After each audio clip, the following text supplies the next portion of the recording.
እግዚአብሔር አምላካችን ስም የተባረከ ይሁን። እግዚአብሔር ይባረክ። እንዴት ቆያችሁ? እንዴት ሰነበታችሁ? ሁሉ ሰላም ነው ወይ?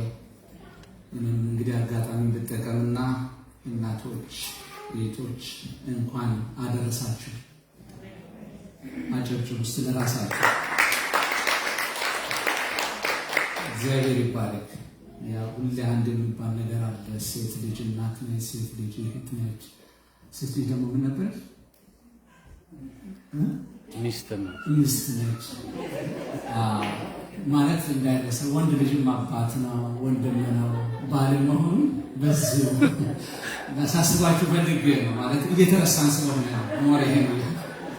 እግዚአብሔር ይባረክ። አሜን። እንግዲህ ላስት ዊክ የሆነ ሀሳብ በእግዚአብሔር ቃል ጀምረናል። አንድ ሀሳብ ስንካፈል ነበር።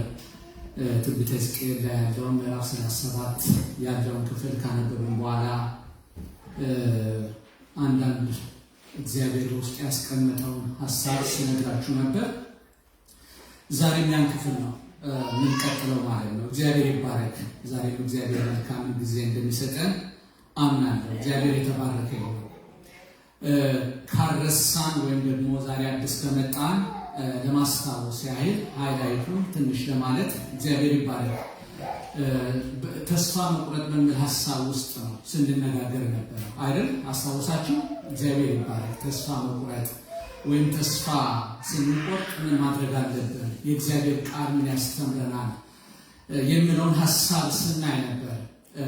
ስንነሳ ሕዝቅኤል 37 ላይ ሕዝቅኤልን እግዚአብሔር በመንፈስ ሆኖ አንድ ነገር አሳየኝ ብሎ ይጀምራል አይደል? 37 ላይ በአጥንቶች ወደ ተሞሉ ሸለቆ ውስጥ ወሰደኝ ይላል። በዛ ስፍራ ሆኖ ደግሞ እነዚህ አጥንቶች እጅግ በጣም ምን ሆኖ ነበር ነው የሚለው? እስቲ ደርቀው በሉ። ደርቀው ነበር። ደርቀው ብቻ ሳይሆን እጅግ በጣም ደርቀው ነበር። ወደ እነዛ አጥንቶች ውስጥ ወሰደኝና እጅግ ተበታትነዋል፣ ረዥም ጊዜ ሆኗቸዋል፣ ደርቀዋል፣ ተስፋ አይታይባቸውም። ስለዚህ ሕዝቅኤልን እግዚአብሔር ጠየቀው። የጠየቀው ምንድን ነው? እነዚህ አጥንቶች ከዚህ በኋላ ሰው ሆነው መቆም ይችላሉ ወይ ብሎ ጠየቀ። በጣም ከባድ ነው፣ ለሕዝቅኤል ከባድ ነበር። መድረቃቸውን ስላየ፣ መበታተናቸውን ስለ ረዥም ጊዜ እንደወሰደባቸው አይቷል፣ አሳይቶታል። ስለዚህ ይኖራሉ አይኖሩም? ለእነዚህ አጥንቶች ተስፋ አላቸው ወይ? ቁርበት ይመጣል ብለህ፣ ስጋ ይመጣል ብለህ፣ ሕይወት ዘርተው እንደገና መቆም ይችላሉ ወይ ብለህ ታስባለህ ወይ? እግዚአብሔር ነው። እኔም ይመስለኝ በዛ ሰዓት ላይ በሱ እይታ ተስፋ የተቆረጠ ነገር ነው። በሕዝቅኤል ግን እግዚአብሔር ስለሚያምነው አንተ ታውቃለህ። እግዚአብሔር ይባላል። እግዚአብሔር በዛ ስፍራ ላይ እነዚህ አጥንቶች ሁሉ እነማን ናቸው ብሎ ይናገራል። የእስራኤል ቤቶች ናቸው። የእስራኤል ቤት ናቸው።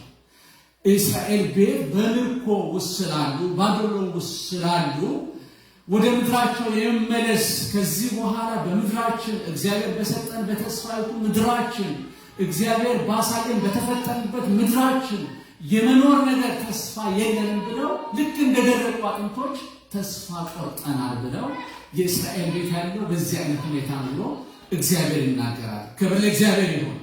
ነገር ግን እግዚአብሔር የሚሳነው ነገር ስለሌለ ተስፋቸውን እንደገና እንዳደሰ፣ ክብር ለጌታ ይሁን። ጊዜ የራሱ ጊዜ እንዳለ እንደገና ወደ ምድራቸው የሚመልስበት ጊዜ እንዳለ ከሕዝቅኤል ጋር ስነጋገር ነበር። እግዚአብሔር ይባላል። ምንድነው ያየነው? ሰው በግሉም እንደ ሕዝብም እንደ አገርም ተስፋ ሊቆረጥበት ጊዜ አለ።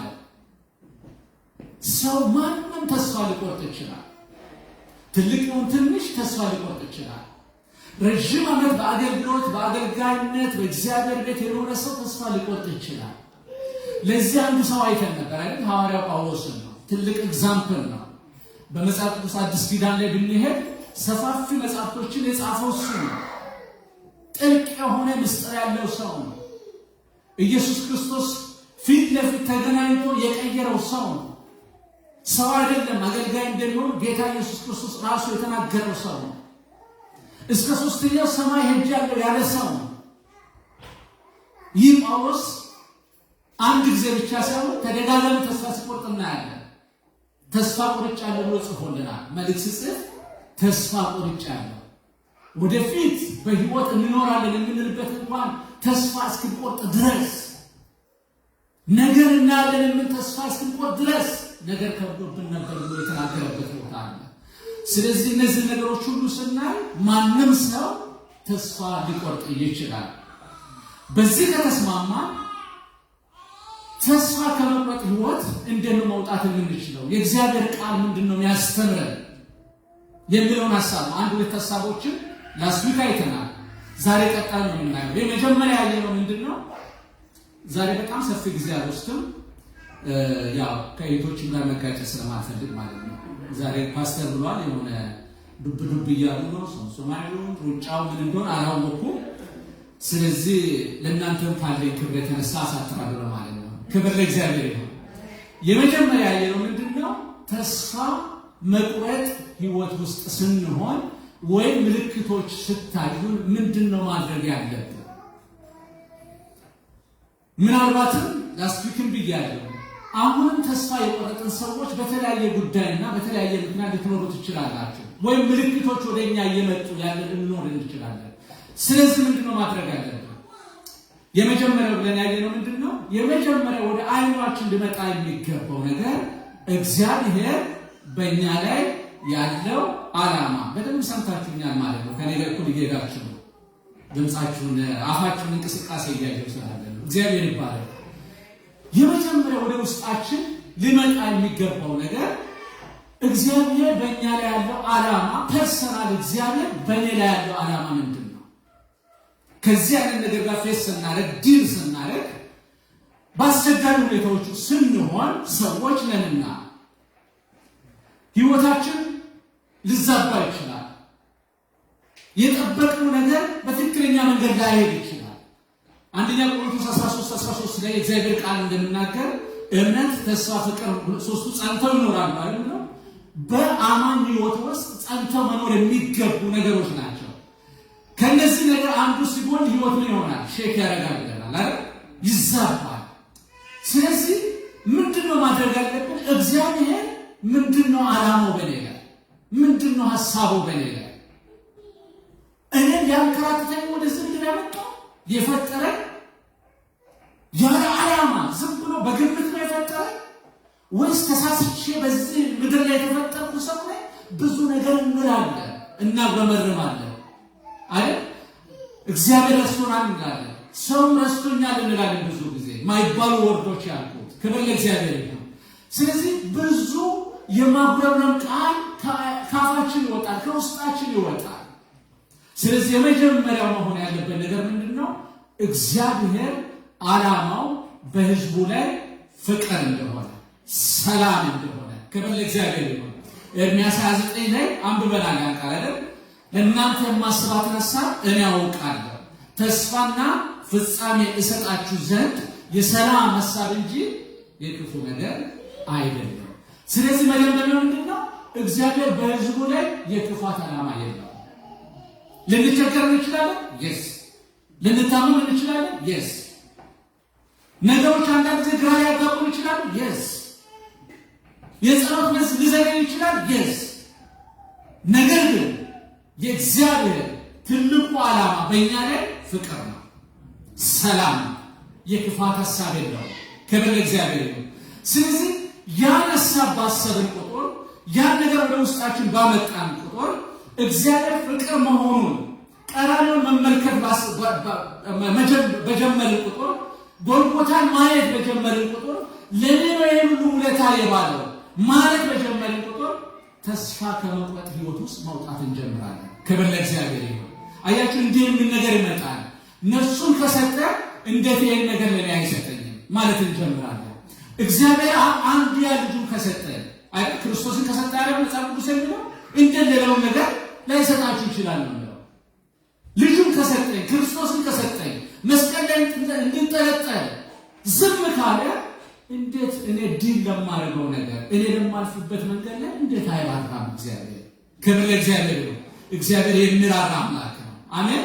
በርህራሄ የተሞላ አምላክ ነው። ለህዝቡ የሚራራ አምላክ ነው። ክብር ለእግዚአብሔር ይሁን። የመጀመሪያው ምንድን ነው? ሁለተኛው ያየነው ምንድን ነው? ህብረት ውስጥ እንኖራለን። ክብር ለእግዚአብሔር። ፓርቲሲፔት ማድረግ እግዚአብሔር ይባላል። ይሄ ነገር ቀላል ነገር አይደለም። አሁን እየጎዳን ያለው በዚህ ዘመን በተለይ ከህብረት መራቅ ሰዎችን እየጎዳ መንፈሳዊ ነገር ብቻ አይደለም ጤናን እየጎዳ ነው ተባብለናል። ክብር ለእግዚአብሔር። ጤና ጥናቶች የሚያሳዩት ምንድነው? ብቸኝነቱ፣ ከህብረት መራቅ፣ ከሰዎች መራቅ፣ ሰዎች በአንድ ክልል ወይም በአንድ ጎጆ በአንድ ክፍል ውስጥ ራሳቸውን ቆልፈው መቀመጥ መንፈሳዊ ጤንነትን ብቻ ሳይሆን ስጋዊ ጤንነትን ራሱ እየጎዳ ያለበት ዘመን ነው። ጥናቶች ይሄን ያሳያሉ። ላሰኙ መሰለኝ ቢቢሲ ላይ አሜሪካ አንድ የጤና ባለስልጣን ኢንተርቪው ያደርጉ ነበር።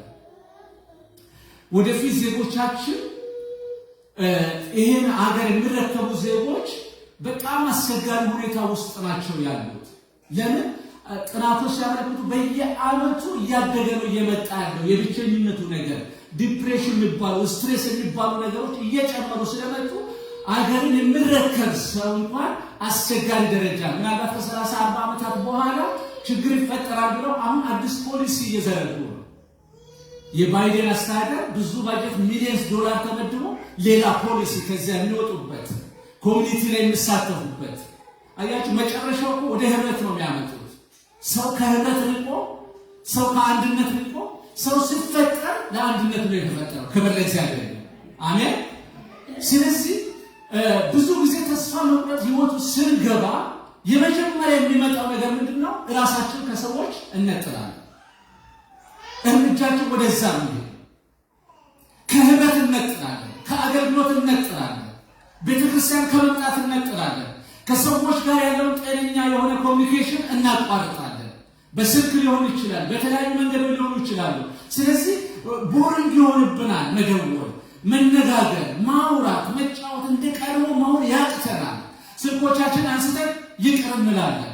እንዲያደርጋችሁ ታውቃላችሁ። ለመደወል ይቅር በቃ እያለን ከሰው ማህበራዊና መንፈሳዊ ህይወት እንርቃለን ብዙ ጊዜ። ይሄ ነገር ግን ወስዶ የት ነው የሚወስደን? አደገኛ ህይወት ውስጥ ነው የሚከተለው። አደገኛ ህይወት ውስጥ ነው የሚከተለው። ስለዚህ ተስፋችን እንዲለመልም መደረግ ያለበት ይልቁን በህብረት ውስጥ መበርታት፣ ቤተክርስቲያን በመምጣት ቤተክርስቲያን መቅረት አዋጭ አይሆንም፣ መፍትሄ አይሆንም። አገልግሎት ማቋረጥ መፍትሄ አይሆንም። ህብረትን ማቋረጥ መፍትሄ አይሆንም። ይልቁን መፍትሄ የሚሆነው መነጋገር፣ መመካከል፣ አገልግሎቶች ውስጥ መታቀፍ፣ ቤተክርስቲያን ውስጥ ጆይን ማድረግ፣ የእግዚአብሔርን ቃል መማር፣ ማምለክ፣ መንፈሳዊ የሆኑ ንግግሮችን እግዚአብሔር የሚከብርበትን ንግግሮችን መነጋገር። እግዚአብሔርን የሚፈሩ እርስ በርሳቸው ምን ሆኑ? ተነጋገሩ፣ እግዚአብሔርን ሰማቸው ብለናል አይደል? ፈራህ እግዚአብሔር ያለበትን ንግግሮችን መናገር፣ ኮሚኒኬት ማድረግ። ክብር ለእግዚአብሔር ይሁን። ከሐሜት ውጭ የሆኑ ከክርክር ውጭ የሆኑ ነገሮችን እግዚአብሔር ይባላል። ስለዚህ ሁለተኛው ሐሳብ ያየነው ይሄንን ነው። እግዚአብሔር ይባላል።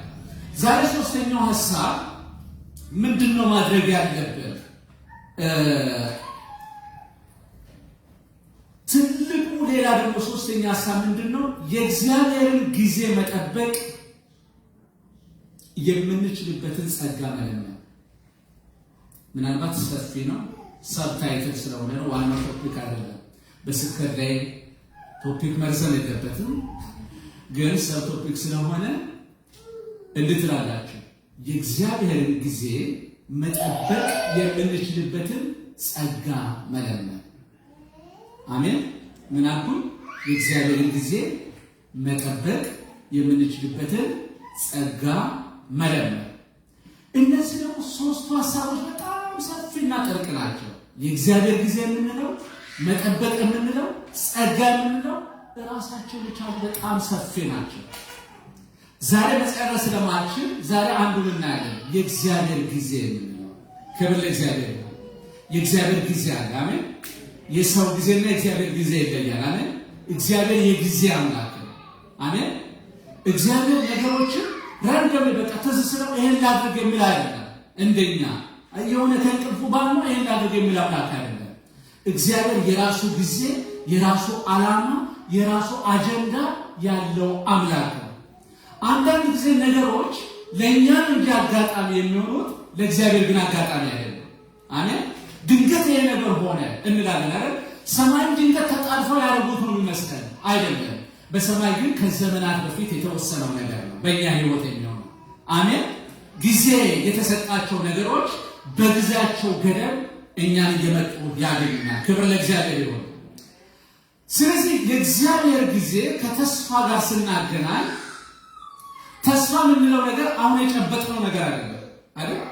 ወደፊት እንዲሆን የምንጠብቀው ነገር ነው አይደል? ተስፋ ይባል የያዝነው ነገር ተስፋ አይደለም አይደል? ኦልሬዲ አለ። ተስፋ የምንለው ነገር አሁን ያለን ነገር አይደለም።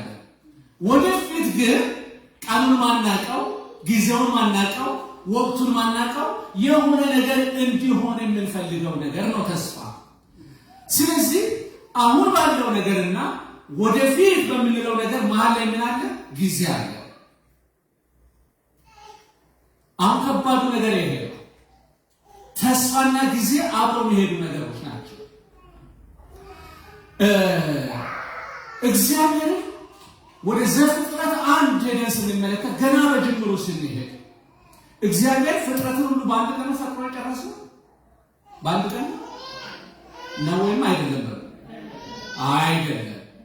አቅም ስለሌለው በአንድ ቀን ያጨረሰው እግዚአብሔር ሁሉንም ነገር በአንድ ቅጽበት ይሁን ብሎ ማለት ተፈጠረ። ይሁን ስለ አይመጣም ነበር። 6 ቀን ለምንድን ነው እግዚአብሔር የፈጀበት? እግዚአብሔር የምን አምላክ ነው? የጊዜ አምላክ ነው። የፕላን አምላክ ነው። እግዚአብሔር በፕላን ነው የሚሰራው። አቅም ስላጣ አይደለም። የመጀመሪያ ቀን ሰማይና ምድርን ፈጠረ። ከዛ አራዊትን፣ ከዛ እንስሳትን፣ ከዛ ምድርን፣ ጨለማን፣ ብርሃንን እያለ አንደኛ ቀን፣ ሁለተኛ ቀን፣ ሶስተኛ ቀን እያለ ነው ሲቆጥር የነበረው። ለምን? እያንዳንዱን ነገር ያመጣው በጊዜና በፕላን። ክብር ለእግዚአብሔር። ይሄን ጊዜ ስናስብ የእግዚአብሔር ጊዜ ደግሞ ሁሉ ጊዜ ትክክል ነው። እስቲ የእግዚአብሔር ጊዜ ሁሉ ጊዜ ትክክል ነው ማለት አያት። የእግዚአብሔር ጊዜ እንከን የለበትም። የሰው ጊዜ ነው ትክክል ያለው። ሁሉ ጊዜ የሰው ጊዜ ትክክል አይደለም አይደል? ተቀጣጥረን እንኳን ትክክል አይደለም የሰው ጊዜ። አስቱት ስቃለ ታረፍዳለች ማለት ነው። አታረፍች ማቀሻለች። ክብር ለእግዚአብሔር። የሰው ጊዜ ምንም ብንነጋገር እኩል ሻርፕ ነው። የእግዚአብሔር ጊዜ ግን ሻርፕ ነው ሁሉ ጊዜ። የእግዚአብሔር ጊዜ ተጠበቀ በጊዜና በሰዓቱ። እግዚአብሔር የተባረከ ይሁን። ለምንድን ነው የእግዚአብሔር ጊዜ ፐርፌክት ነው የምንለው? ከሰው ጊዜ ለምን ነው የእግዚአብሔር ጊዜ ትክክል ነው የምንለው ካለ በጊዜው ውስጥ 3 ጊዜዎች አሉ አይደል? አላፊ ጊዜ የምንለው አለ፣ የአሁን ጊዜ አለ፣ የወደፊት ጊዜ አለ። ሶስተኛ ክፍል ነው እንደብለው ያስተምሩ አይደል? ፓስቴንስ ፕሬዘንትና ፊውቸር የምንለው ነገር ትዛሬ ያንተ ተምረናል ለካስ። ስለዚህ 3 ጊዜዎች አሉ። ሰው በዛ መሃል የሚያውቀው ለዛው ጥቂቱን የሚያውቀው የአሁኑን ጊዜ ወይም በሱ እድሜ ክልል ውስጥ ወይ ራሱን ካወቀበት ጊዜ ጀምሮ ያለውን ነገር እሱን ሙሉ ሳይሆን ጥቂቱን ያውቃል። ሰው በእድሜያችን በመጣንበት ጊዜ ምናልባትም ከ12 ዓመት ከ10 ዓመት ወዲህ ያለውን ነገር አንዳንዶቹን እናስታውሳለን አይደል? አንዳንዶቹን ረስተናል አይደለም? 10 ዓመት የአምናውን አንዳንዶቹን ረስተናል። ለምን ያምናል? የትናንት እኮ አንዳንዱ ረስተናል። ጊዜ ውስጥ የሚሄደው ነገር ሰው ምን ያደርጋል? ይረሳል። ምናልባት ደግሞ ከኛ በፊት የነበረው ነገር አልነበርንም። እኛ በታሪክ ሰምተናል አይደል? የእስራኤል ሕዝብ የሚለው ነገር በዛ ዘመን እኛ አልነበርም። ሰዎች ሰበኩ፣ ሰዎች ነገሩ፣ መጽሐፍ ቅዱስ ተጻነበብን፣ አወቅን፣ በሰማን። የእግዚአብሔር ጊዜ ግን ፐርፌክት የሚሆነው እግዚአብሔር ፓስት ነበር። እግዚአብሔር ይባላል። ብንጠይቁት እሱ ነበር፣ ሁሉንም ደግሞ ያውቃል። እሱ ብቻ አይደለም፣ የጊዜ ሁሉ ደግሞ ባለቤት ነው። ክብር ለእግዚአብሔር ነው። ስለዚህ ከሰው ጊዜ ጋር የእግዚአብሔር ጊዜ በምንም እኩል ሊሆን አይገባም። እኛ ነበር ብለን ነው የምናወራው፣ እሱ ነበር ብሎ አያወራም። ነው ብሎ ነው የሚያወራው። እሱ ነበር በዛ ሰዓት፣ እራሱ ነበር፣ እራሱ ፈጣሪ ነው፣ እራሱ የጊዜው ጌታ ነው። ሁሉንም ነገር ያውቃል። አሁን ያለውን ጊዜ እግዚአብሔር ጨርሶ ያውቀዋል። እኛ ማናውቀው አሁን ባለፍንበት መንገድ ዛሬ ባለንበት እኛ ማናውቀው እኛ ያላሰብነው ስለ ወቅቱ ስለ ጊዜው እሱ በደንብ ያውቃል። ለምን? ባለቤት ነውና ጊዜው። ሶስተኛው ሰው ፈጽሞ ማወቅ የማይችለው ነገር ማለት ፊውቸር ያለው ነገር እግዚአብሔር የተወሰነው ነገር ሊገልጽ ይችላል። ሁሉን አይገልጽም ለማንም። እግዚአብሔር ግን ዛሬ ላይ ቆሞ ነገር በሚገባ ያውቃል። ክብር ለእግዚአብሔር። ነገ በእኛ ህይወት የሚሆነው ነገር፣ ነገ በምድራችን የሚሆነውን ነገር፣ ነገ በዓለም ላይ የሚሆነውን ነገር እግዚአብሔር ሁሉንም ነገር በሚገባ ጠንቅቆ ምን ያደርጋል? ያውቃል። ስለዚህ የእግዚአብሔር ጊዜ ፐርፌክት ነው። ከሰው ጊዜ ጋር ለካልኩሌሽን አይቀርብም። ክብር ለእግዚአብሔር ይሁን። ስለዚህ በዚህ ጊዜ መሰረት በሱ እቅድ መሰረት ነው በእኛ ህይወት ላይ የሚሆነው ነገር ሁሉ የሚሆነው። አሜን። እኛ አስቸኩለን እግዚአብሔር ይሄ ነገር አስቸኩለን እንዲህ ማድረግ አለብን ብለን እግዚአብሔር ማስገደድ አንችልም። የትኛውንም ነገር እግዚአብሔር የሚሰራው በሱ ጊዜና በሱ ሰዓት ነው። እግዚአብሔር ይባላል። አሜን። እኛ አንዳንዴ ማስቸኮል ያለብን ምናልባት ነገሮች በጠላት የተያዘ ከሆነ መንፈስ ቅዱስ እሱን ካሳየ ማስቸኮል እንችላለን፣ ማስለቀቅ እንችላለን። ኦልሬዲ ጊዜው ነውና አየር ላይ የተያዘ ነገር ካለ በክፉዎች መንደር ላይ የተያዘ ነገር ካለ እሱን መናጠቅ እንችላለን። ነገር ግን በእግዚአብሔር እጅ ያለውን ነገር ያለ ጊዜው አስቸኩለን ማምጣት አንችልም። እግዚአብሔር እንደውም በቃ እንኩ ብሎ ቢሰጥ ራሱ ያ ነገር ለጥቅም አይሆንም፣ ለጉዳት ነው የሚሆነው። በእግዚአብሔር ጊዜ የሚሆን ነገር ሁሉ ፐርፌክት ነው። አሜን። ኤርምያስ 29ን አዲሱ መደበኛ ሄዳችሁ ብታነቡት እንደዚህ ነው የሚለው፣ ለእናንተ ያለኝን እቅድ እኔ አውቃለሁ። እቅድ ነው። ለእናንተ ያለኝን እቅድ እኔ አውቃለሁ። ፕላን ነው ያለው እግዚአብሔር፣ እቅድ ነው ያለው እግዚአብሔር። ፕላን የምንለው ነገር ደግሞ በጊዜ የተከፋፈለ ነገር ማለት ሁሉ ጊዜ ፕላን ስናወጣ ምን አለው? አሁን እንደ ቤተ ክርስቲያን የዓመቱን ፕላን ስናወጣ ምን አለው? በጊዜ ይከፋፈላል። በእነዚህ 3 ወራት ይሄንን ወይም ደግሞ ውጤቱን የሰራናቸውን ስራዎች አገልግሎቶችን በ3 ወር እንደዚህ ተነጋግረን ተመካክረን ማስተካከል ያለብን ነገር እናስተካክላለን። በ6 ወር እንደዛ፣ በዓመት እንደዛ። ፕላን ውስጥ ዋናው ትልቁ ነገር በእግዚአብሔር ፕላን ውስጥ መኖራችንን ማወቃችን ነው ትልቁ ነገር። ክብር ለእግዚአብሔር። እስቲ እኔ በእግዚአብሔር እቅድ ውስጥ አለሁኝ በሉ። የኔ ነገር በእግዚአብሔር እቅድ ውስጥ አለ በሉ። የኔ ህይወት በእግዚአብሔር እቅድ ውስጥ ነው በሉ። ለዚህ ነው ለእናንተ ያለኝን እቅድ እኔ አውቃለሁ። ዛሬ አንድ ነገር ነው በህይወት ከእግዚአብሔር ጋር የምንከራከር ለምን የምንል ዛሬ ይሄን ሐሳብ ነግራቸዋለሁ። እግዚአብሔር የራሱ ጊዜ አለው፣ የራሱ ሰዓት አለው፣ የራሱ እቅድ አለው፣ የራሱ ፕላን አለው። ያ ፕላን ደግሞ ፐርፌክት ነው፣ የሚጠቅም ነው። እግዚአብሔር የተባረከ ነው። አሜን። እግዚአብሔር ይባረክ።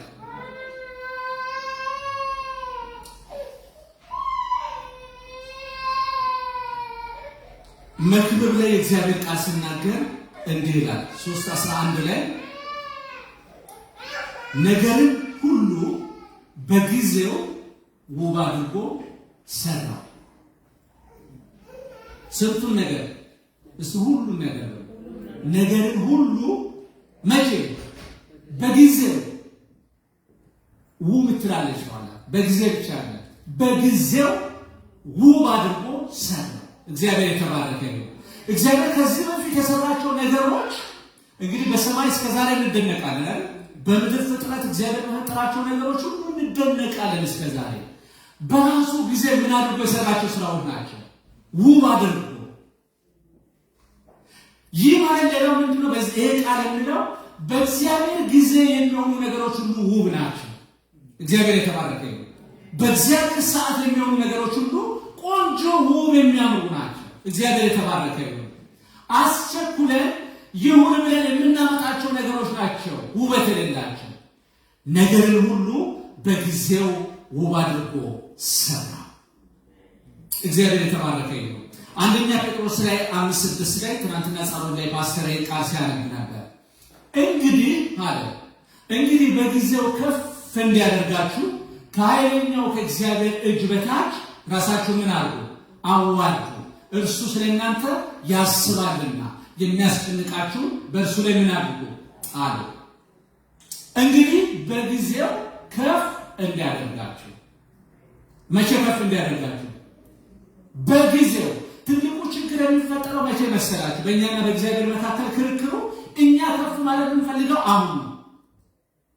እኛ እንድሰጠን የምንፈልገው አሁን ነው። ስጋ ሁልጊዜ አሁን ነው። ታመን ከሆነ መዳን የምንፈልግ አሁን ነው። ዘርተን ከሆነ ማጨር የምንፈልገው አሁን ነው። በሕይወታችን ሁሉ ነገር ዛሬ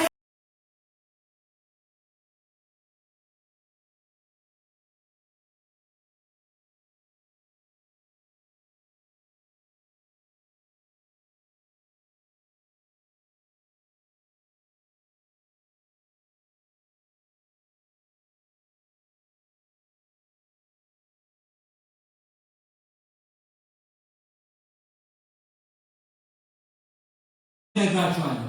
ነገር ግን በጊዜው በእግዚአብሔር ጊዜው ነው ከፍታው የሚጀምረው።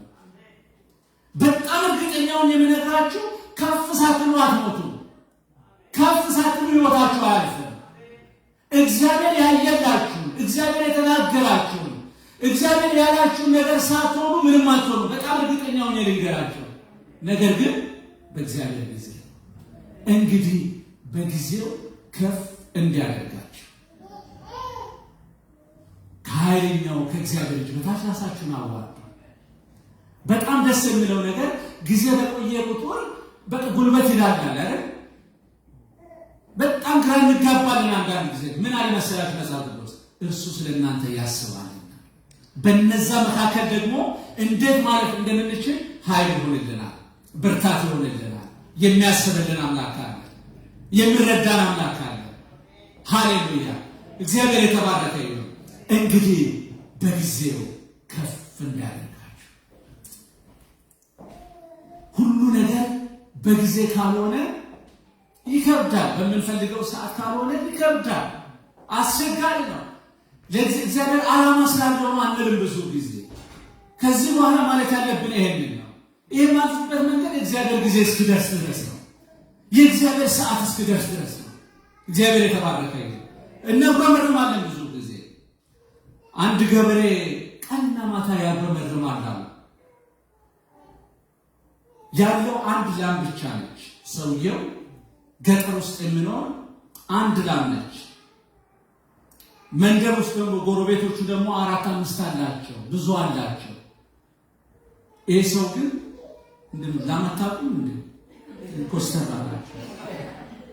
ላም ማለት የ4 እግር አለው እንዴ ወተት የሚመጣበት። እዚህ ሀገር ወተት ለነገሩ ከብዙ ነገር ነው የሚመጣ። አስቸጋሪ ትርጉም ካስፈለገ ብዬ ነው። ላም ታውቃላችሁ? እሺ። እና ይሄ ሰውዬ ሁሉ ጊዜ ጥጃ ይፈልጋል። እቺ ላም ልትወልድ በጣም ይፈልጋል። ደግሞ ተቃርባለች ልትወልድ፣ ግን አትወልድም። እሱ እየጠበቀ ጎረቤት ላይ 2-3 ወልደዋል ላሞች፣ ጥጃ በጥጃው ማሰፈሩ። ይህ ሰውዬ ምን ሆነሃል እግዚአብሔር? ምንድነው በደሌ? እንደው የኔ ኃጢአት ከሌሎቹ ኃጢአት ገዝፎ የታየው ባንተ ፊት እንደው ምን ብሰራ ነው እግዚአብሔር? ሌላው ደግመህ ትባርካለህ፣ እኔ ጋር ያለውን ተስፋ ታርቃለህ። ምን አለበት እግዚአብሔር? ሁሉ ጊዜ ቀንና ማታ ክርክር ነው ከእግዚአብሔር ጋር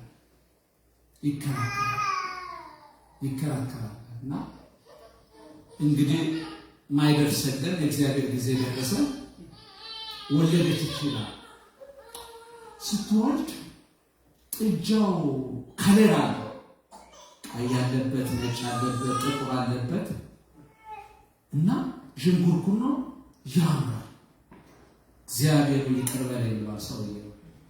ለካስ የኔን ጥጃ ይህን ከለር ስትሰራ ነው የዘገየኸው፣ ቆንጆ ስታደርግ ነው የዘገየኸው። ለካስ እነዚህ ነጩ ስትቀባ፣ ጥቁሩ ስትቀባ፣ ቀዩ ስትቀባ ነው እኔን ነገር ያዘገየው። ከስለ ውበት ነው። ታዘብኩ ብዬ ነበር፣ አሁን ግን ታዘብከኝ ጌታ ሆይ ብሏል አሉ ሰውየው። የአንዳንዶቻችን ነገር የዘገየው ከለርፎ እየሆነ ነው። አሜን በል። የአንዳንዶቻችን ነገር የቆየው ውበትን እያገኘ ነው። እግዚአብሔር ጨካኝ ስለሆነ ሳይሆን፣ እግዚአብሔር ክፉ የሆነ ስለሆነ ሳይሆን፣ አንድ መንደር ላይ ለሌላው መልካም ሆኖ ለእናንተ በቃ የተለየ ኃጢአት የተለየ ክፋት ስለሰራችሁ ሳይሆን፣ እግዚአብሔር የእናንተን ነገር ውብ እያደረገ ከለር እየሰጠው ነው። እግዚአብሔር የተባረከ ነው። አሜን። ሁልጊዜ የሚያጋጨን ከእግዚአብሔር ጋር እንድናበረም የሚያደርገን ይሄ ጉዳይ ነው። የእግዚአብሔር ጊዜና የሰው ጊዜ። እግዚአብሔር የተባረከ ነው። ስለ ጊዜ በመጽሐፍ ቅዱስ በጣም የተከራከረ ሰው ዕንባቆም። የዕንባቆምን መጽሐፍ ስናነብ ምዕራፍ 1 ላይ ጀምሮ ስለ ጊዜ እግዚአብሔርን ጠየቀው። በጣም ከባድ ክርክር ይዞ እንዲህ ብሎ ይጀምራል። ከደረሳችሁ መልካም፣ ካልደረሳችሁ ተከታተሉ፣ ችግር የለውም። ምን ያነባለሁ። እግዚአብሔር የተባረከ ይሁን። ትንቢተ ዕንባቆም 1 ምዕራፍ 1 ቁጥር 1 ላይ ነብዩ ዕንባቆም ያየው ሸክም ይህ ነው ካለ በኋላ አቤቱ እኔ ስጮህ የማትሰማው እስከ መቼ ነው? ጊዜ ነው። እኔ እጮሃለሁ፣ እኔ አለቅሳለሁ፣ ጉዳይ አለብኝ፣ ማስረጃ ያለው ጉዳይ አለብኝ። አንተ ጋር ምጮህ እንዲሁ በከንቱ አይደለም፣ በትክክለኛው መንገድ ነው። ነገር ግን የማትሰማ እስከ መቼ ነው? ጊዜውን ንገረኝ፣ ሰዓቱን ንገረኝ። መቼ ነው በዚህ ጉዳይ የምትመጣው? መቼ ነው በዚህ ጉዳይ የምትፈርደው? መቼ ነው በዚህ ጉዳይ መልስ የምትሰጠው? መቼ? ዛሬ መልእክት አለ ለዚህ ጉባኤ። መቼ ነው የምትሉ ነገር አለ በሕይወታችሁ? መቼ ነው ይሄ ነገር ከኔ የሚሄደው? መቼ ነው ይሄ ፈውስ የሚመጣው? መቼ ነው ይሄ ቀንበር የሚንከባለለው? መቼ ነው ይሄ ነገር የምትሉ ነገር አለ። ዛሬ መልሳለ። ክብር ለእግዚአብሔር ይሁን። ዛሬ ከሰማይ ምስራች አለ። እግዚአብሔር የተባረከ ይሁን። መቼ ነው እግዚአብሔር ባለ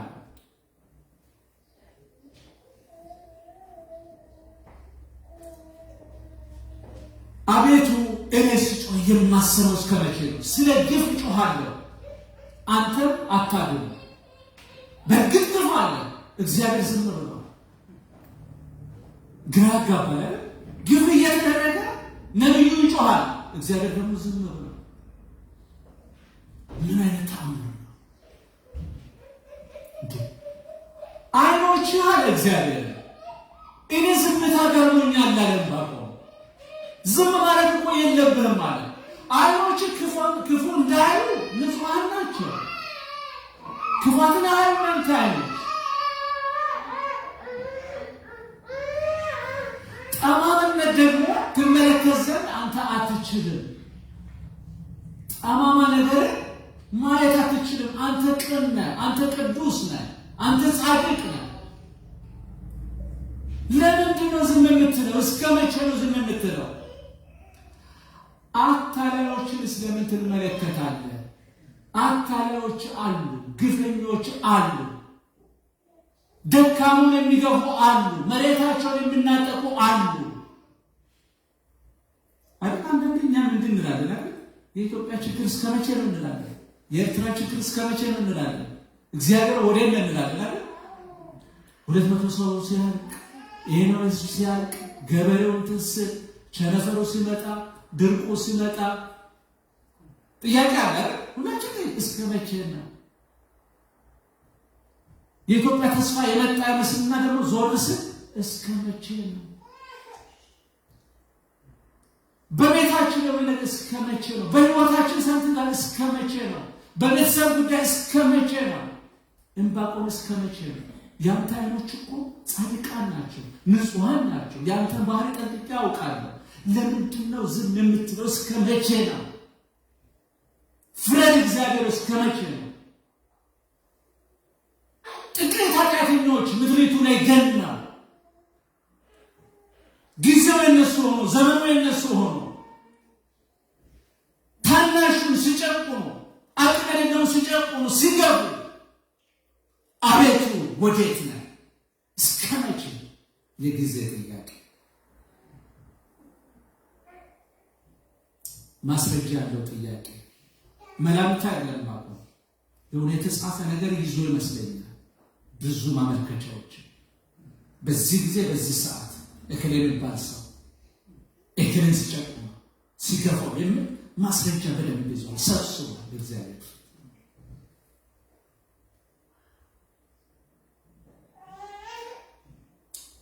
እስከ መቼ?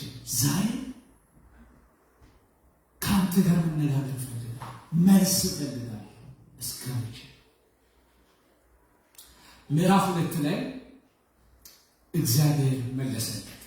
አሜን። እግዚአብሔር የሚመልስ አምላክ ነው። አሜን። እግዚአብሔር ጸሎትን የሚሰማ አምላክ ነው። እግዚአብሔር ክርክርን የሚሰማ አምላክ ነው። 2 ላይ እግዚአብሔር መለሰልኝ አለ። ደሰል እግዚአብሔር መለሰልኝ። እግዚአብሔር መልስ ይስጣችሁ። አሜን።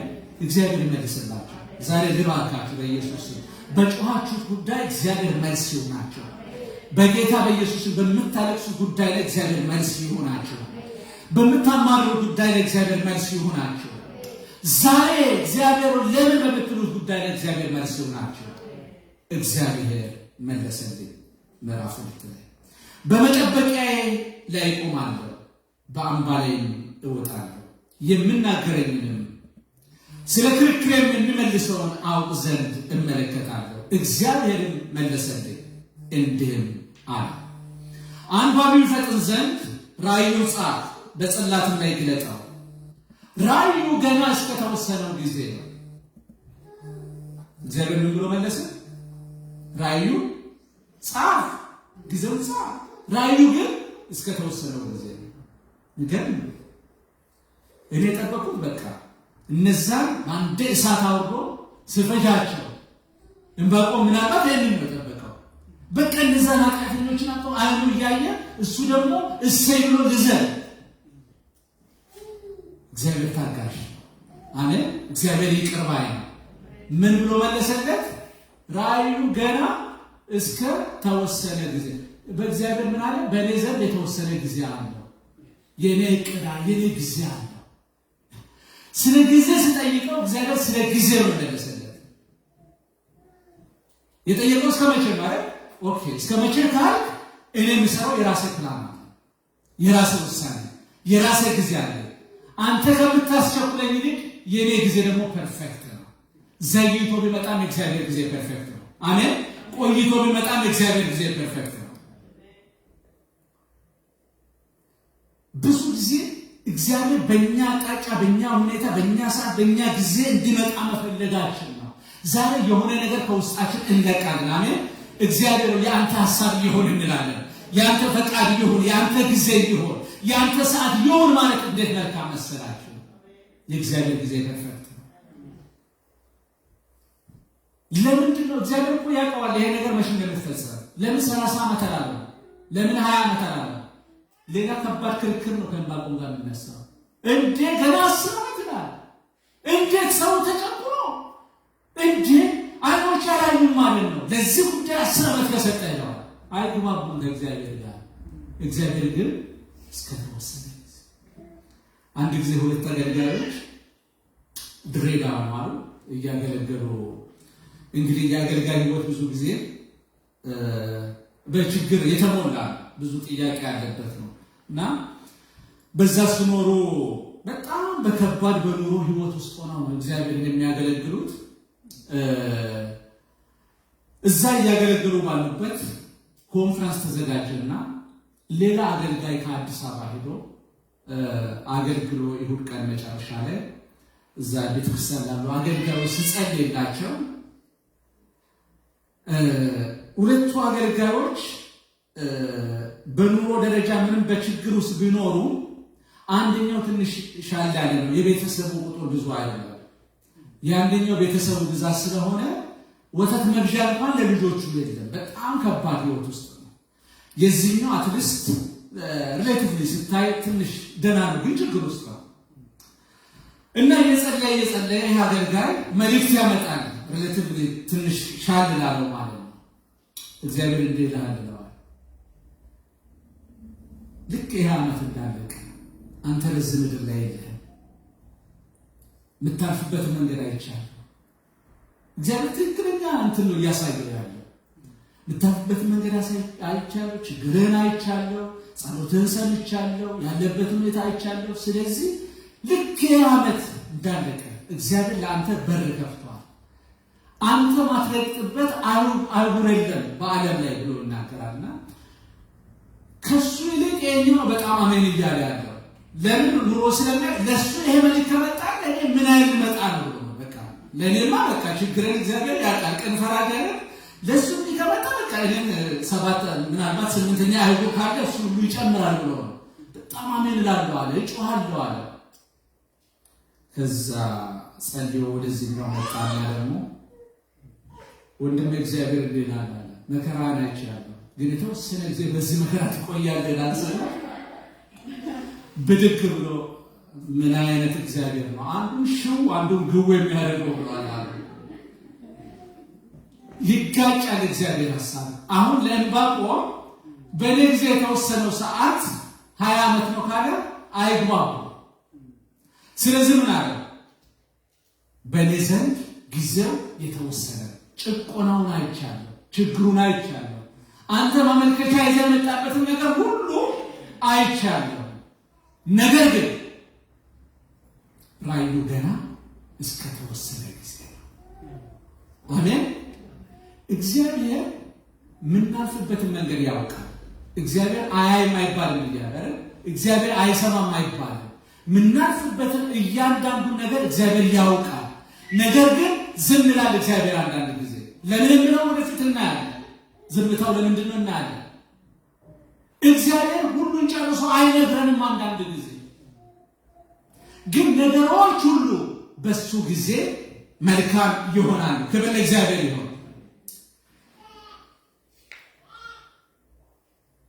አንባቢው ፈጥን ዘንድ ራእዩን ጻፍ፣ በጽላት ላይ ግለጠው። ራእዩ ገና እስከተወሰነው ጊዜ ነው። ወደ ፍጻሜው ግን ምን ይሆናል? ይቸኩላል። ጉዳዩ ምን እየሆነ ነው? ጊዜ አለው፣ የተወሰነለት ጊዜ አለው። ነገር ግን ወደዛ እየቸኮለ ነው። ትናንትና ስጸልይ እንዲያለ ቃል እንደሰማ ነበር፣ መልእክት ሰማ ነበር። የሆነ እስታክ ያደረገ ነገር ሲንቀሳቀስ ክብር ለእግዚአብሔር ነው።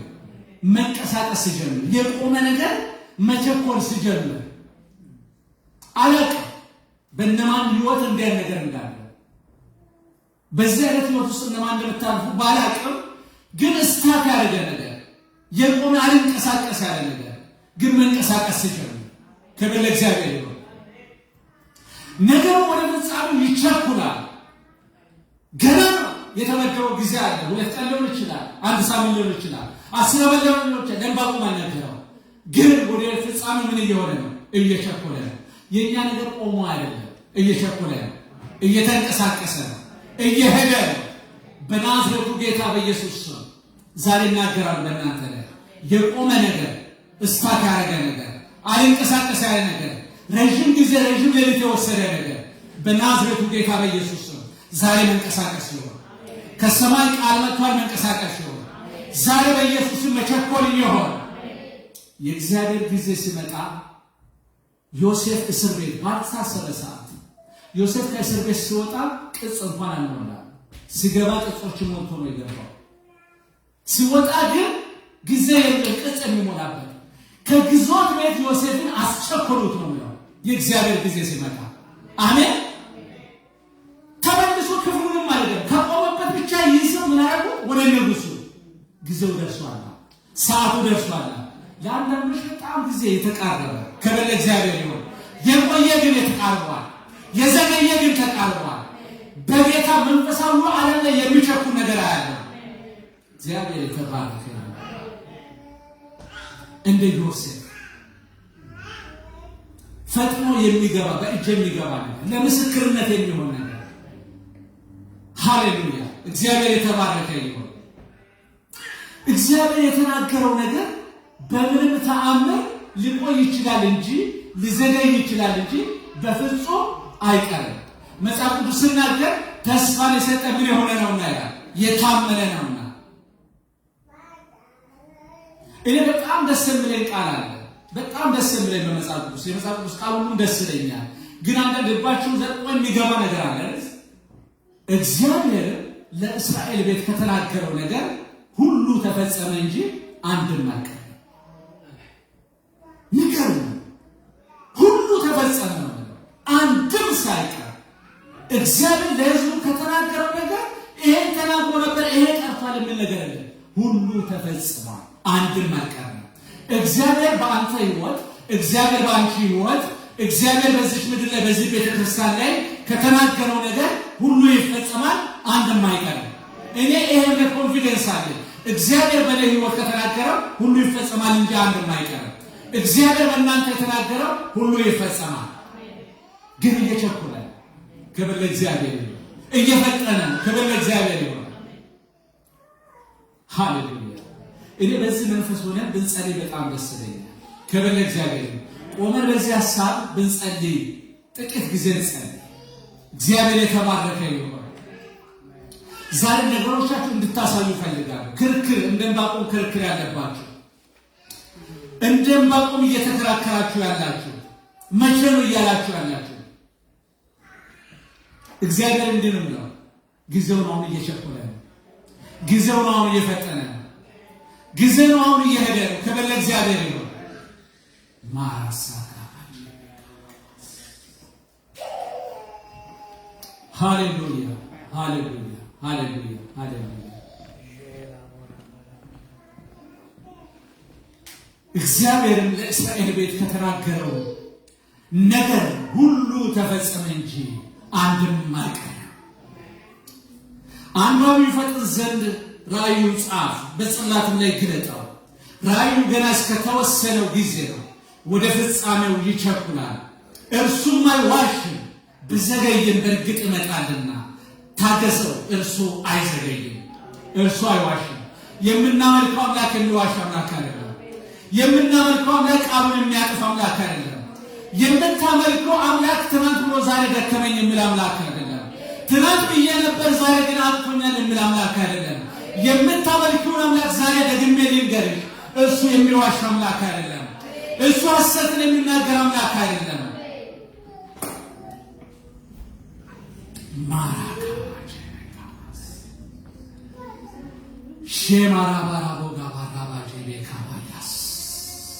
የትኛው ነገራችሁ መስታት ያለው?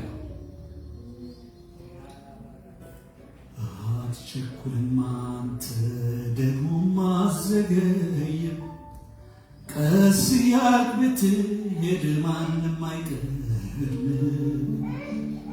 ነገርን በጊዜው አድርገህ ትሠራለህ፣ በድንቅ በተአምራት ታበጃጀዋለህ፣ ክብርን ትገልጣለህ። አትቸኩልም አንተ ደግሞም አትዘገይም፣ ቀስ እያልክ ብትሄድ ማንም አይቀድምህም። ነገርን በጊዜው አድርገህ ትሠራለህ፣ በድንቅ በተአምራት ታበጃጀዋለህ፣ ክብርን ትገልጣለህ። አትቸኩልም አንተ ደግሞም አትዘገይም፣ ቀስ እያልክ ብትሄድ ማንም አይቀድምህም። ሃሌሉያ። እግዚአብሔር አይቸኩልም ደግሞም አይዘገይም። ግን በዘመናት መካከል ማንም ቀድሞት አያውቅም። በራሱ ጊዜ ይደርሳል፣ በራሱ ሰዓት ይደርሳል። አትቸኩልም ደግሞም አትዘገይም፣ ቀስ እያልክ ብትሄድ ማንም አይቀድምህም። ነገርን በጊዜው አድርገህ ትሠራለህ፣ በድንቅ በተአምራት ታበጃጀዋለህ፣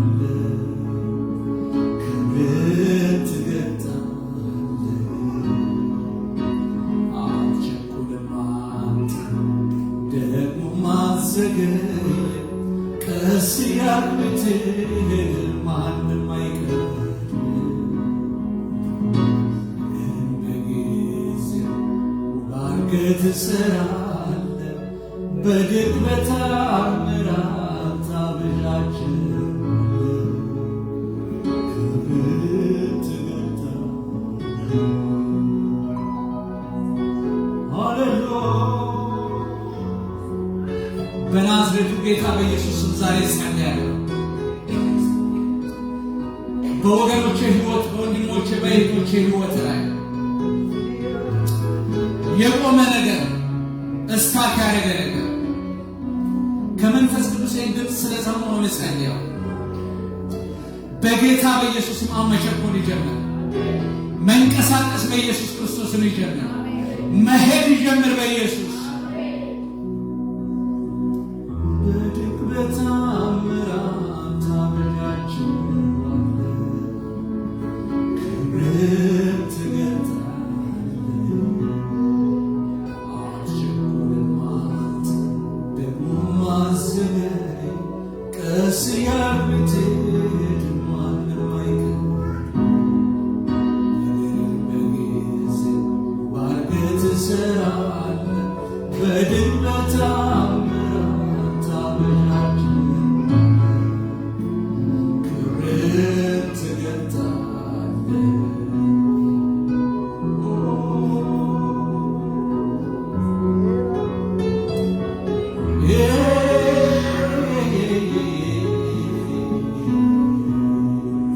ማርያምና ማርታ እንዲህ አሉት ኢየሱስን፣ ዘገየህ እኮ አሉት። ዘገየህ ትንሽ ሰዓት አሳለፍክ አሉት። ምናልባት ከአራት ቀን በፊት ፈጥነህ ብትመጣ ወንድማችን ባልሞተ ነበር፣ መቃብር ባልወረደ ነበር አሉት። ሻማ ካማያቦ ካማሰራ ግን አሁን ምን ያደርጋል? ተስፋ ጨልሟል። ዘገየህ ኢየሱስ አለ።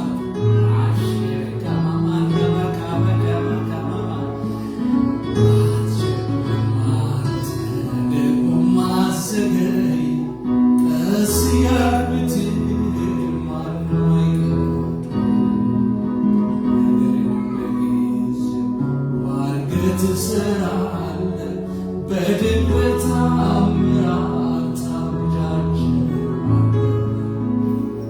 ክብርህን ትገልጣለህ።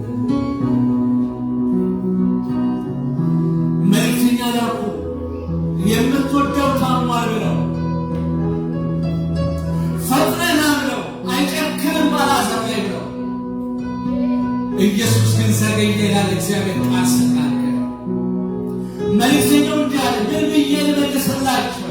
ምን ብዬ ልንገራቸው? እየጠበቁ እኮ ነው። ያንተ መምጣት ወሳኝ ነው። አሁን እኮ ያለ ስራ አንተ መምጣት አለብህ። ምን ብዬ ልንገራቸው?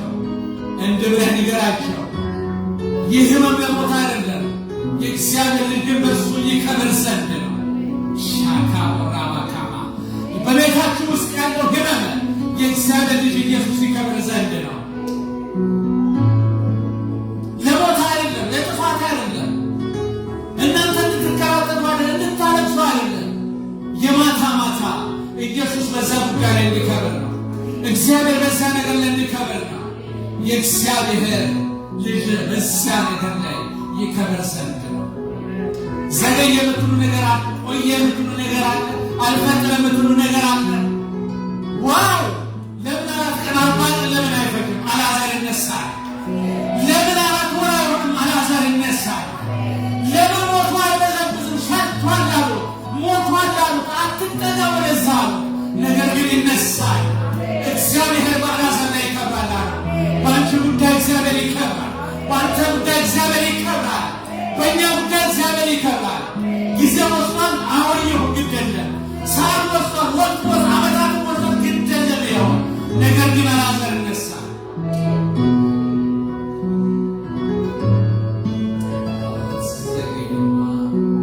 ደግሞ ማዘገይ ቀስ እያልክ ማንም አይቀርም።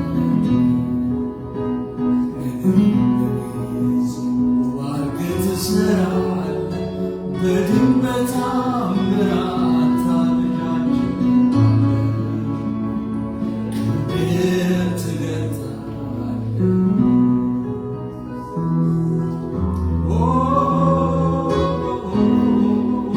በአንድ ሰው ቤት ዛሬ ተአምር ተአምር ሊሆን ነው። እንግዳ ነገር ሊሆን ነው።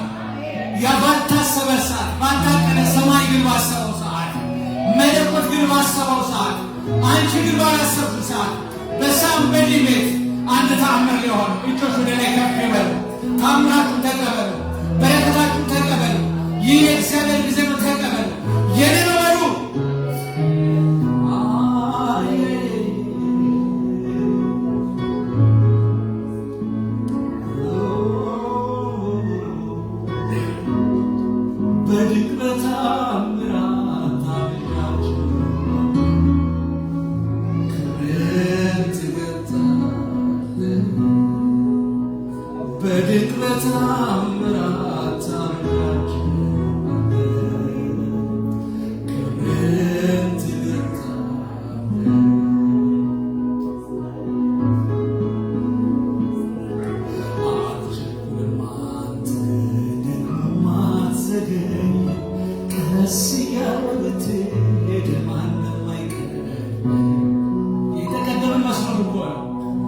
ብዙዎች ያበለጡ መስሎን እኮ ነው። እግዚአብሔር ግን በማንም አይቀድምም። እግዚአብሔር በማንም ተቀድሞ አያውቅም። ትናንትና ምስክር ነው። እግዚአብሔር ተቀድሞ አያውቅም። ዛሬኛ ምስክሮች ነን። እግዚአብሔር ተቀድሞ አያውቅም። እግዚአብሔር በሰዓቱ ይደርሳል። እግዚአብሔር በጊዜው ይደርሳል። የአንዳንዶቻችሁ ጽዋ ሞልቷል። ዮሴፍን ከግዞት ቤት እንዳስቸኩሉት በመንፈሳዊ ዓለም ላይ ሲቸኩል ያለው አንድ ነገር ይፍጠን እንድንስ። ሃሌሉያ።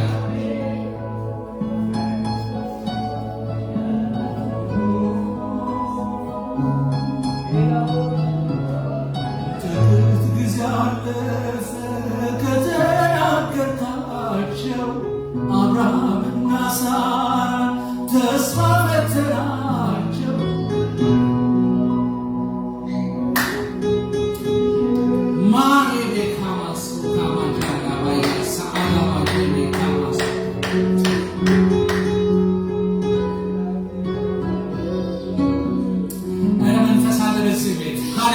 የሚነካ መንፈስ አለ።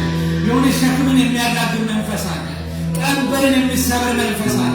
ነፃ የሚያወጣ መንፈስ አለ። ደስታ፣ ሰላም ያላችሁ ሰላምን የሚመልስ ደስታችሁ የሚመልስ መንፈስ አለ። ለዚህ ሃሌሉያ። ጊዜው አሁን ነው። ጊዜው አሁን ነው።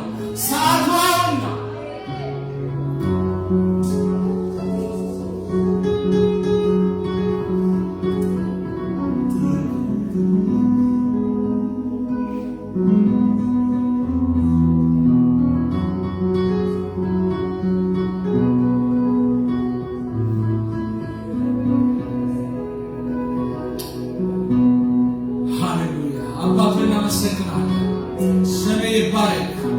እናከብርሃለን። መንፈስህን በመካከላችን ያለመከልከል አባቱ ያንዳች ከልካይ እንድሰራ ስለፈቀድ ዛሬ የአንዳንዶች ሕይወት ስለተነካ ተመልሰው ያን ነገር ስለማያገኙ ፈልገው ስለማያገኙ ማርያምና ማርታን በዛ መቃብር ውስጥ ሬሳን አላገኙም። ከዛ በኋላ ወንድማቸው እንደተነሳ ሕይወት እንደተቀጠለለት የእግዚአብሔር ክብር እንደተገለጠ በናዝሬቱ ጌታ በኢየሱስ በወንድሞችና በእህቶቼ ቤት ይህ ተአምር እንዲሆን አንተ የትናንት አምላክ ብቻ አይደለም። አንተ የዛሬም አምላክ ነህ። አንተ የአሁንም አምላክ ነህ። አንተ የእኛም አምላክ ነህ። አባት በጌታ በኢየሱስ ስም ከመቃብር እየወጣ ያለ ነገር ስላለ የሞተ ነገር እንቅስቃሴ ስለጀመረ ማራኮባሳካ ማጀሜካ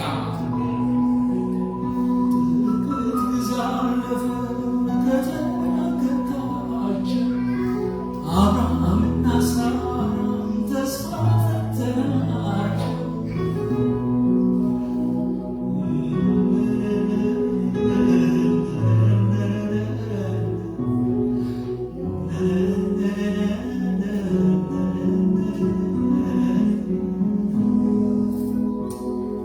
ሁልጊዜ ለልጆች መልካም ነገር ስላለ፣ መልካም ሀሳብ ስላለ፣ መልካም እቅድ ስላለ፣ መልካም ዓላማ ስላለ ለእናንተ ያለኝን እቅድን ያውቃለሁ ስላልከ ያንተ እቅድ ደግሞ ፍጻሜ ያለው ስለሆነ መልካም ስለሆነ ክፉ ስላልሆነ አባት ሆይ ስለምትወደን ዛሬም ስለምትሳሳለን ዛሬም ስለምትራራን ትተውኛል ለሚሉት እግዚአብሔር እንዳልተውካቸው ስለነገርካቸው ረስቶኛል ላሉት እንዳልረሳሃቸው ስለነገርካቸው ዛሬ መንፈሳችን ስላነቃቃህ በናዝሬቱ ጌታ በኢየሱስ ስም ስምህ ከፍ ይበል። አስቡ ለዚህ ትመጣለህ፣ ህዝቡን ባርከህ ትጨርሳለህ።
ከእግዚአብሔር የሰማነው ነገር ሁሉ እግዚአብሔር ይባረክ። ያለ መከልከል በእግዚአብሔር ሰዓት በእግዚአብሔር ጊዜ ይሆናል። እግዚአብሔር ይባረክ። አባቶች ስለ ቃለ እውነት እናመሰግናለን። በአንተ ጊዜ ስለሚሆኑልን ነገሮች ሁሉ እናመሰግናለን። ሃሌሉያ። ስለሆኑልን ነገሮች ተባረክ። ስላልሆኑልን ነገሮች ተባረክ። ስለመጡ በእጆቻችን ስለገቡ ነገሮች ተባረክ። ስለዘገዩብን ነገሮች ተባረክ። ምክንያቱም በእነዚህ ሁሉ ውስጥ አንተ አዋቂ ስለሆንክ ለእኛ የሚበጀን ነገር ጠንቅቀህ ስለምታውቅ እግዚአብሔር አባት ሆይ ነገርን ሁሉ በጊዜው ውብ አድርገህ ስለምትሰራልን በኢየሱስ ስም እናመሰግንሃለን። ናዊ መጸለያለው እግዚአብሔር አባቴና አምላኬ ሆይ ምናልባት ነገሮች የዘገዩብን ሰዎች ምናልባት እነዚህ ነገሮች ለምን አይሆኑም ብለው ተስፋችንን ልባችንን ቻሌንጅ ላደረጉብን ሰዎች ዛሬ ያንተን ጊዜ የምንጠብቅበት ጸጋ እንዲበዛልን በኢየሱስ ስም ጸልያለሁ። እግዚአብሔር በነገር ሁሉ ጸጋ ሊያበዛላችሁ ይችላል ተብሎ እንደተጻፈ ጸጋ እንዲበዛልን በኢየሱስ ክርስቶስ ስም እንጸልያለን። እናመሰግንሃለን። ስም ይባረክ። ሃሌሉያ። እኛን ለየት የሚያደርገን ይህ ነው። እግዚአብሔር ይባረክ። የእግዚአብሔርን ጊዜ የምናውቅ ሰዎች፣ የእግዚአብሔርን ጊዜ የምንጠብቅ ሰዎች እግዚአብሔር ተባረከ። ሃሌሉያ አሜን። ሲጠብቃሉ ሃሌሉያ። አያችሁ ሳይሆንልን ሲቀር እግዚአብሔር ጻድቅ ነው እንላለን። እግዚአብሔር ይባረክ። ሳይሆንልን በእኛ መንገድ ሳይሆንልን ሲቀር እግዚአብሔር ጻድቅ ነው። ሃሌሉያ። ለምን ተውከኝ አንልም፣ ለምን ረሳኸኝ አንልም፣ ለምን ጣልከኝ አንልም። ምክንያቱም እግዚአብሔር አይረሳም፣ እግዚአብሔር አይጥልም፣ እግዚአብሔር አይተውም።